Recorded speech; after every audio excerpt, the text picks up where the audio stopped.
Want to encourage customers to explore more products? Let's set up related products in Magento 2. Go to Catalog and click Products. Find the product you want to add related products to and click to edit.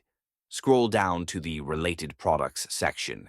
By setting this up, you can display similar products directly on your product page, making it easy for customers to find what they might be interested in next. Click on Add Related Products. Search your catalog for the items that complement the product and select them. Once you've selected the related products, click Save to update your page.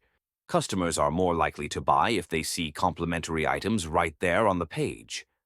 Visit neosolax.com or contact us at sales@neosolax.com for expert help with your Magento store. Like, follow, and stay tuned for more e-commerce tips.